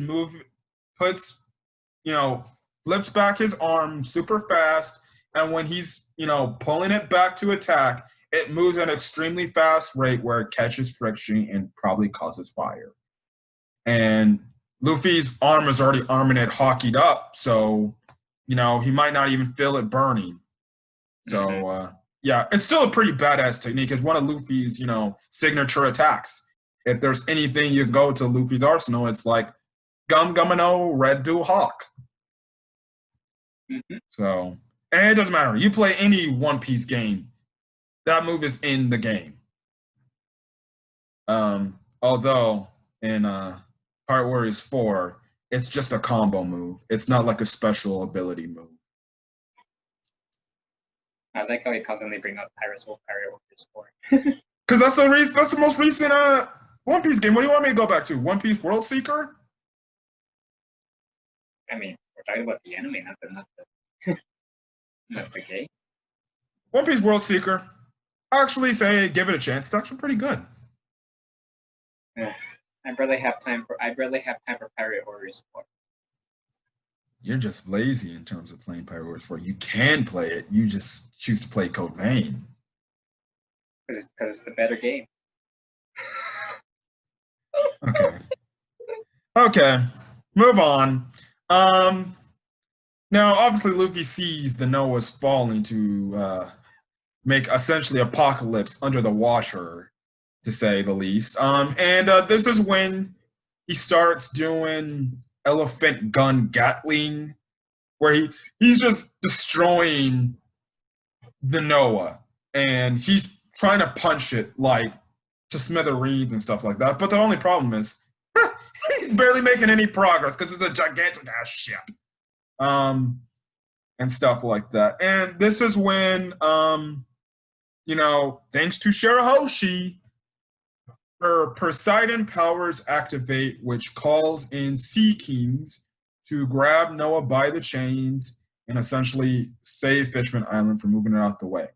Now, the thing about these Sea Kings is this. We see in the scene is, one, the Sea Kings are actually talking to Shirahoshi, and she can talk back to them and stuff like that. Another interesting thing is Luffy can hear what the Sea Kings are saying as well. I forgot if he can communicate with them. I don't think he can. I don't think he can. But he can clearly hear what the Sea Kings are saying, which Luffy, we find out the same thing happened to Gold Roger as well. And that ability is to hear the voice of all things. We still do not know why that happened and what the meaning behind that, but okay, interesting. So yeah, and stuff like that. Now the Sea Kings, after that whole thing is done, the Sea Kings, they talk and they're like, I wonder if this ship, if the Noah will be fixed for the Promised Day, which, like I said, the Promised Day is the Fishman of Fishman Island going into the Noah and going to the surface world, because Fishman Island will be destroyed and will be fall. Now, my prediction on that is, I think what they mean by the fall of Fishman Island is this. Now, we know Fishman Island is under the Red Line, the only continent in the One Piece world. My prediction is this. When Marigeoise falls, whenever it happens in this series, I feel like that's when the Red Line will fall and it will destroy the Red Line. And they would have to use the Noah to go to the upper world, the upper sea, and they have to live amongst the humans. I think that's what could be happening. Do you think that could be a potential theory that could happen? That could be, yeah. Because there is One Piece fans to speculate too, like, what if the Red Line falls and that's how they escape with the Noah to get to the upper sea, and they had to coexist with humans because they have no home. They have no home anymore. That would be the fall of Fishman Island, because essentially you're stuck under rubble, so you're gonna die. So yeah, it's like I said, it's not confirmed what I just said. It's just a theory. Me and Denzel's theory of what could happen. But I would not be shocked in the final arc, which Oda himself said, a month ago or 2 months ago. He said One Piece is ending in 5 years. So guys, prepare for the end of One Piece. Prepare for it, because it's coming. Yeah, 5 years, as if it isn't long enough already. Yeah, 20 plus years, you got to give him credit. He wants to end his story on a high note. But I really do believe, like, the Red Line will fall when Marigeoise will fall, and that will make the Fishmen have to take the Noah. Now, like I said, right now, the Noah is kind of out of commission. It's broken. They need to fix that. Otherwise, Fishmen might be screwed. Mm-hmm. So yeah, but okay. So that happens. Now, at the end, in the battle, Luffy gets cut up like a lot in this fight with Cody Jones. Like he honestly takes like almost a bite similar to how Arlong bit him back in Arlong Park. And the thing is, we know this. Now, Luffy literally is on death's door. Like Chopper says he needs a blood transfusion or he's going to die and stuff like that. Now, we know already from the Sanji incident that the Fishman cannot give human their blood because it's against the law. But Jinbei is like, you know what? I'll do it. You know, and since he's a pirate and, you know. Yeah. And Neptune's like, you know what? That's fine. He's our savior, essentially. So they hook him up and he gives Luffy, you know, his blood. And you could say that it was, I would say, a good start to maybe, you know, the Fishmen and humans probably coexisting. And I really did like that scene. No, it could be a start. Even though, you know, humans didn't see what was going on, it could be a start and stuff like that. And that was definitely what and that's what I also like during the battle. The civilian fishmen, they were legit cheering the Straw Hat Pirates on. There was a part before the battle started, they're like, we want the Straw Hats! Where are the Straw Hats to save us? You know, I thought that was cool because they're like, you know what? Screw race. We need somebody to save us. Such a humble feeling back then. Yes. But like I said, Cody Jones, he eventually gets captured. But too bad. He took too much of the energy steroids because he turns into an old man by the time you see him in jail. Mm-hmm. Like, we're talking that Luffy was on death's door. This guy looks like he's on death's door. Like, he's about to keel over and die just because of old age. And that goes for the rest of his crew. Some of the rest of his crew, they take and this is in some fights with the other Straw Hat Pirates. Some of these guys take, like, not just, like, one, and it even starts with Horty. They take, like, they have these energy steroids. They just grab a hand in the jar like Halloween. Like, I'm going to take all this candy. They grab a bunch of these things. They're like, one, they go literally insane because their eyes are red. Two, it only makes them age faster after the fight's over. Mm-hmm. And let me just say this. The one annoying Fishman dude that we were up against, it was the guy Usopp was fighting, the little red midget guy. Yeah. Oh my god. He had didn't he have some multiple baby type of things? I think so, yeah. I don't know if his subbed voice was like the English dub, but his English dub voice is this. I'm not even joking.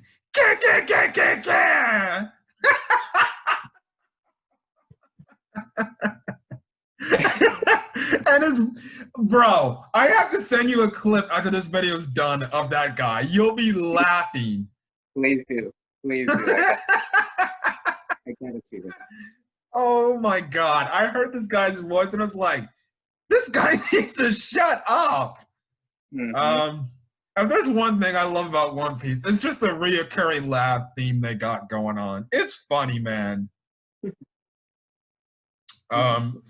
So yeah. Okay. So that whole thing is fixed out and done. The last thing I gotta say. The last thing is we wrap up this arc. Now, Robin goes on to actually talk to Neptune about, because she talked to him about the poneglyph in the sea forest and the apparent apology letter by this apparent person named Joy Boy. Now, Neptune says this. Joy Boy apparently, long ago, in Void Century era time, apparently broke a promise to Fishman Island. We don't know what promise he broke to Fishman Island and the current, I guess you can say, mermaid princess at that time. So that again is another Void Century thing. Where could that go? she also brings up the fact about Poseidon and stuff like that, which I'm guessing is what the original mermaid princess was called, Poseidon. Even though that's more of a masculine name because that is a Greek god, but okay. And this is when Neptune's like, okay, do not tell anybody this. Shirahoshi, my daughter, is Poseidon, which Poseidon is one of the 3 ancient weapons. And that's where we get a confirmation that, even though I do not like Shirahoshi, it's like, oh. Well, talk about separating herself from the princess when she's a literal weapon. Yep. Yeah. Now, the what I would say, the dirty person who's trying to steal mermaids, Caribou, he overhears this too. So even now in the Wano arc, Caribou knows where one of the ancient weapons are. So yeah. And this is also when Neptune tells Rodman the 3 ancient weapons are Pluton, which we already know because we've already dealt with Pluton shenanigans. Poseidon, what we just got done dealing with. And the third one that we still have no clue what the hell this ancient weapon is about is Uranus. That sounds weird. Listen, I'm not going to get to it. It's the name of the planet. I know people are going to have some dirty thoughts about that. Uranus. Who cares? Same word, same meaning. One sounds more inappropriate than the other one, but okay. But I'm going to call it Uranus. Okay. Since we know nothing about Uranus, I'm just going to say this. Now, we know the One Piece world has 7 moons, and we know Eneru is on one of the moons. And there's also these moon people, too. I would not be shocked if Uranus has something to do with one of those moons. It's actually interesting. Because Uranus, just in the description, is a planet in our solar system. It would make complete sense if it was an ancient weapon from space. Now, how that was built in the Void Century, I have no clue. That's mean you're telling me in an era where there is no man-made machines in terms of modernized technology, like say airplanes, for example, somehow people in the Void Century probably had to build something up in there. Now, maybe that had to do with something with these moon people Anaru's chilling with up there in the moon. And who knows, maybe we might see the return of him. I sure hope not. Well, like I said, he's up there.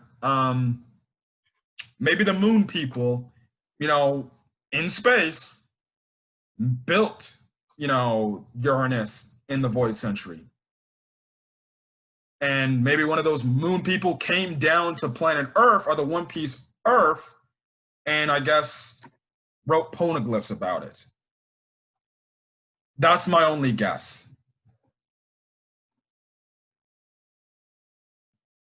Are potentially told, I guess, the ancient civilization about it. That's my only guess.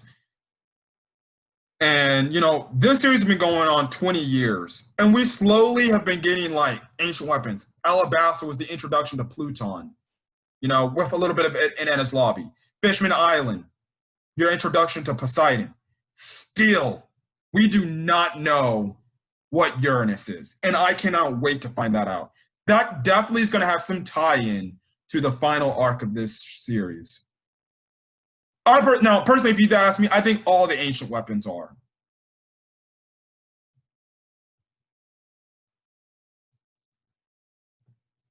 Great. Yeah. Now, the reason why Neptune says he doesn't tell anybody is because he doesn't want the world government to know about Shirahoshi's ability, because we know the world government's not greedy like that. Oh, wait, they are. Oh, man. I love your sarcasm. And currently, right now, she's at Reverie. Mm-hmm. If they find out, oh shit. It's better not to Celestial Dragons are after her. Yeah. Just a quick description of Poseidon. Essentially, Poseidon, the ability is within a mermaid princess, like I think every like thousands of years. So Shirahoshi is like one of the lucky, occurrences. The once in every like million mermaid princess. So essentially that means the king has to make a baby. That has to be a baby girl. Now, how this power is passed down, no idea. I don't even know how that works. I'm guessing, like I said, through reproduction, the power is just transferred, like one for all. Just you can't give it willingly. So yeah, and essentially, Poseidon can control Sea Kings. And Sea Kings are already big enough that they can destroy whole islands. So yes, you don't want this get in the wrong hands, or you don't hope a mermaid princess turns out to be evil or a dictator. Nope. Oh, damn, gee. Maybe she wouldn't be called a princess if she was. Yeah, so that is bad enough as is. So okay, we get introduced to another ancient weapon. Caribou knows about it. He tries to capture Shirahoshi, but they stop him. So yeah. Anyways, Jinbei actually, this is world building for 2 years that we didn't know. So one, Jinbei tells Luffy this. Akainu is the new admiral, the new Navy Fleet Admiral, which he runs the Marines because Sengoku retired. Now, Sengoku wanted to appoint Aokiji as the new Fleet Admiral, but the 5 elders, or the people up in the Marijois building, said, no, we want Akainu to do that job. And because of, obviously, 2 butting heads, what is a typical thing if you want to get something that you want? You fight for it. And they eventually fight for it, which they fight on an island in the next arc, Punk Hazard. And the crazy thing is, the crazy thing, Aokiji lost. Boy, if you watch One Piece Film Z or Film Z, you can see the damage Aokiji took from that battle. He lost a leg and he lost an arm. Because they show him in One Piece Film Z, like Luffy's crew encounters him in like a spa area, and stuff like that. Now, technically, One Piece Film Z could be put in the canon storyline. Now, Jinbei says, like, Aokiji left the Marines after that. And in that film, the Straw Hats, Luffy, Usopp, Zoro, and Sanji, they all get scared, looking like they're about to fight Aokiji. And Aokiji's like, calm down. I'm not going to fight you. I'm not even in the Marines anymore. But we find out Aokiji, he's actually in not the Whitebeard Pirates. What the hell am I saying? The Blackbeard Pirates. Now, I think, this is my personal theory, he's in the Blackbeard Pirates as an undercover spy for the Marines. Feeding the Marines information saying this is what Blackbeard's doing. He hasn't got out of hand, but what do I know? Blackbeard, after the Emperors apparently get taken down, is going to go balls to the wall crazy. Because he's just kind of sitting on his castle and he's like, go ahead, take each other out.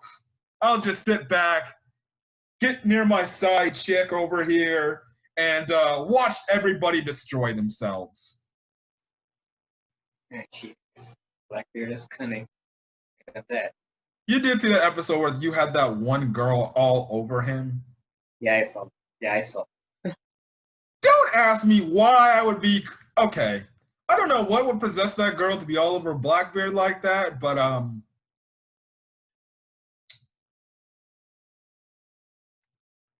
Hopefully she's being treated right. She must be. Just look at him. I can't take that as a dirty way or a clean way. Just look at how he's holding her. Well, he did want a woman. He tried to tell that to Jewelry Bonnie. If only Luffy was that way. Really? Yeah, I don't think. Yeah. I think he probably would have taken Pirate Empress Boa. Yeah. Not that he would ever do it. Yeah. Well, you could say he would be a king. Yeah. Yeah. And Boa Hancock could probably be one of the 4 emperors after Big Mom passes away or something. Okay, I don't think. Okay, when I think Kaido and Big Mom fall, I think the chances who could be the 4 emperors are definitely gonna be Luffy. I got Kid, maybe Law. So that's 3. Who would? Because we know Blackbeard would eventually get replaced. But I guess for the time being, I'll keep Blackbeard there. But I feel like the people to replace Shanks, Big Mom, and Kaido would be Luffy, Kid, and Law. That would make sense for them to potentially be the other, 3 emperors. I guess so. So yeah. Speaking of Big Mom, Luffy gives, now at the palace, they stupidly feed Luffy candy, and Luffy eats all the candy. And Big Mom comes calling because she's like, Mama, I want my candy. Because Pecroms. I'm sorry, man. If you don't understand, Denzel hates her repeated laugh.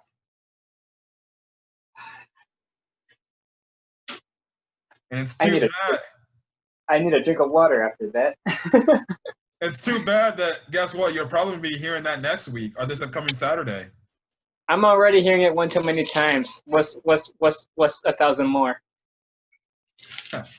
Yeah, Pecroms is there, and essentially what happens is Luffy gets on the transponder snail, and he essentially says, I'm going to kick your ass. And guess what? I'm going to be the one that will be the one that runs Fishman Island around here. And you just see the silhouette of Big Mom's drool, and her big face is like, yeah, something like that, like, oh, really? Which adds to the fact of Big Mom now has a vendetta against Luffy for saying that. Just because he said, I'm going to kick your ass. Which, let's be real, Luffy says that to anybody that gets in his way. Yep. So, yeah. Instead, he gives her something else. Like, I forgot what he gave her, something else in return for the candy. But Big Mom's like, at this point, I don't give a fuck about the candy. I want to kill this dude. Or I want Luffy. So, yeah, that which hints at Whole Cake Island. So Luffy's already, and I mean already, becoming an enemy of an emperor. And they haven't even entered the new world yet. So stuff like that. Now, before they leave, Luffy actually does ask Jinbei, like, hey, could you join my crew? But Jinbei replies by saying, oh, yeah. He says he has to take care of something first. And, like, well, of course he also says, nothing would make me happier than to join your crew. But he has to take care of business first. yes, which we'll see later on when we re-see him in the storyline.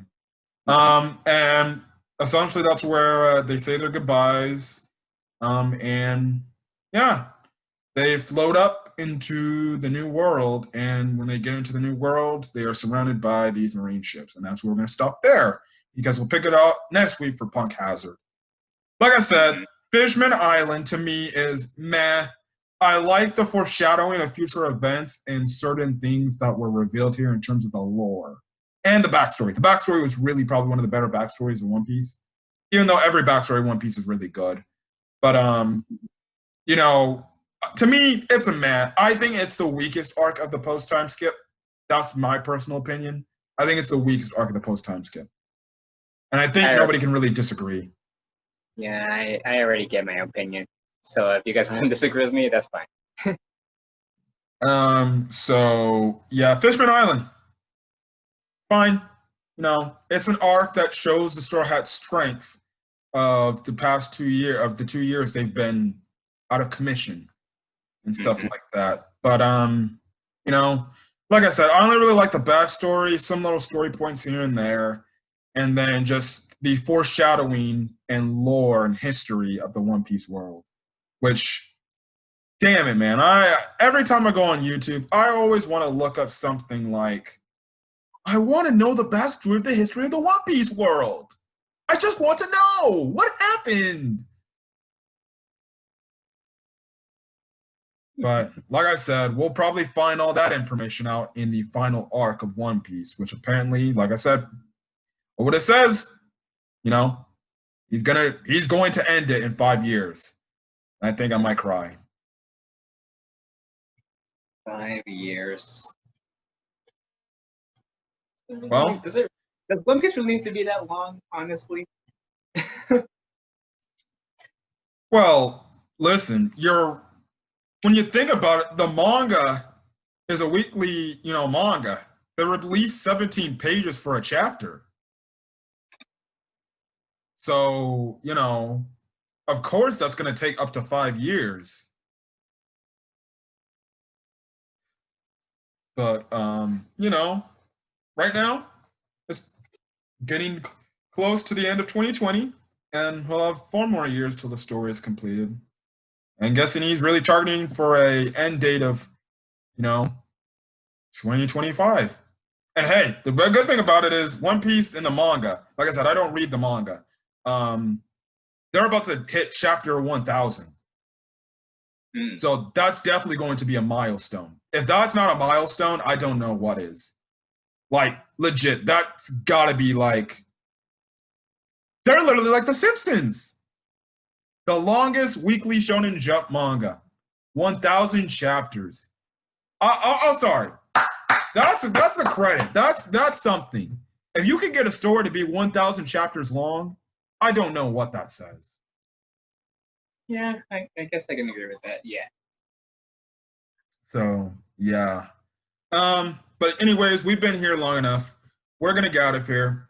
And yeah, so next week we'll be talking about the very, I wouldn't say controversial Punk Hazard, but really devious, Punk Hazard arc that, you thought the racism storyline in Fishman Island was effed up. Talk about a crazy doctor feeding kids drugs. Messed up.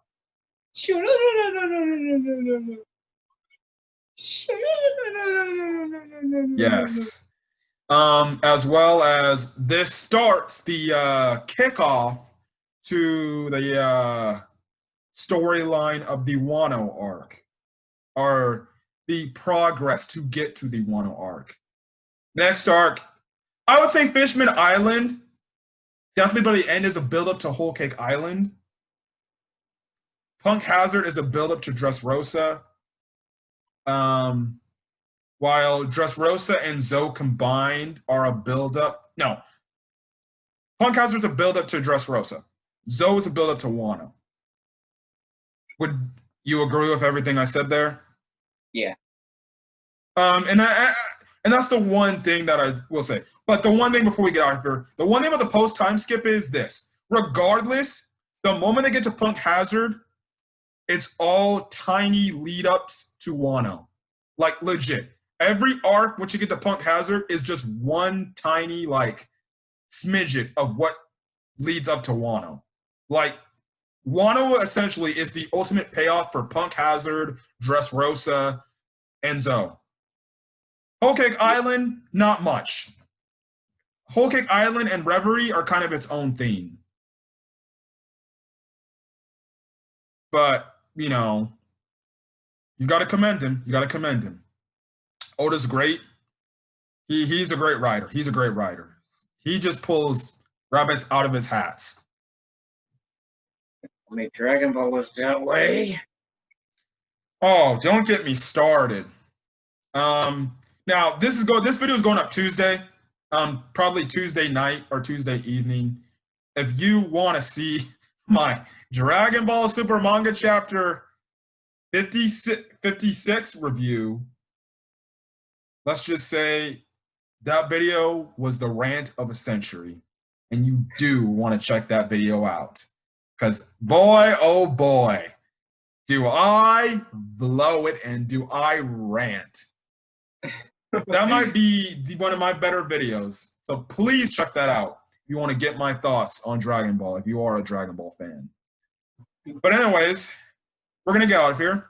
So next week, we'll be back for Punk Hazard, as effed up as that is. And man, thank goodness technically the English dub is back, because it really is rephrasing my mind on Punk Hazard, because that's what they're currently doing right now. And I think they're about to finish off. I think the next new episodes of Punk Hazard is about to release next week. But we'll already have made the video by then, so yeah. But yeah, so next week will be Punk Hazard. Week after that, Dressrosa, which might have to be split into two different parts, because Dressrosa, fuck, is long. Mm-hmm. So we might have a two-parter for that. Denzo the following week after that, and then maybe a two-part for Whole Cake Island as well. And then Reverie, and then until Wano finishes, we probably won't do a full Wano arc review. So yeah, and we don't know how long that could be. We probably should hold off on the Wano arc until it all finishes. Oh, that's what I said. Till the Wano arc fully finishes. But when that ends, who knows? We really could be in 2023. And who knows what could happen.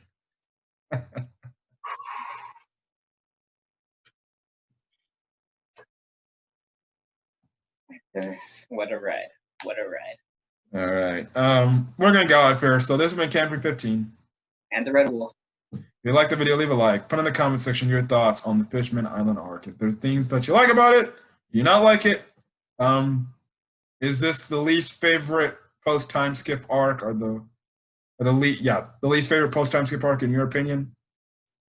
No, put that down in the comment section, as well as hit that subscribe button to get more One Piece arc content. We only got a few more videos, and then we're completely done with this little stuff.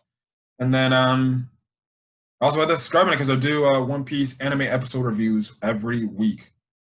Hopefully they don't go on a break and stuff like that, as well as I review any other anime content, like Dragon Ball Super, for example.